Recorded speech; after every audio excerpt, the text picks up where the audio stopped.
In the quaint fog-draped town of Eldermoor, nestled between rolling hills and ancient oak groves, a peculiar tale unfolded that would become the stuff of local legend. It began on a crisp autumn evening when the leaves glowed amber under the harvest moon and the air carried the faint scent of wood smoke and anticipation. My brother Elias, a jovial man with a penchant for storytelling and a knack for noticing the smallest details, received an invitation to an engagement party. The invitation, embossed with silver filigree and sealed with wax, bore the names of Julian Haverford and Celeste Montague, a couple whose love story had captivated the town. Elias arrived at the Haverford estate, a sprawling manor with ivy-clad walls and windows that flickered with candlelight. The party was a spectacle of opulence. Crystal chandeliers cast prisms across the ballroom, musicians played lilting waltzes, and guests in tailored suits and flowing gowns whispered about the couple's fairy tale romance. Julian, a dashing architect with a warm smile and eyes that sparkled with ambition, stood beside Celeste, a painter whose ethereal beauty and quiet grace seemed to draw light into any room. Her laughter was like wind chimes, soft and melodic, and her presence grounded Julian's restless energy. Elias, ever the observer, noted how their hands intertwined naturally, how their glances spoke of shared secrets and unspoken promises.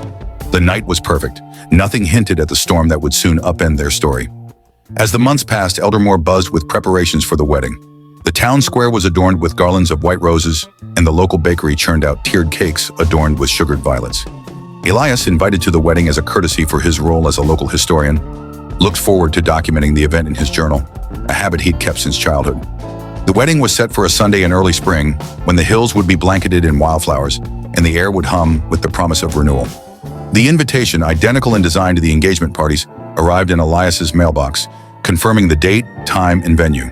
The historic St. Elowin's Chapel, a stone sanctuary perched on a cliff overlooking the sea.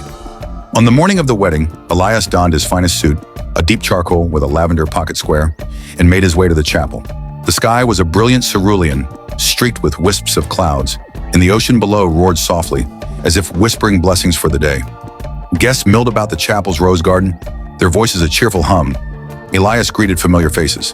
Mrs. Hawthorne, the town's florist, who'd woven the bride's bouquet, Mr. Pembroke, the tailor who'd crafted Julian's suit, and young Lila, the baker's apprentice, who'd helped ice the cake. Everything seemed as it should be, a picture of small-town harmony.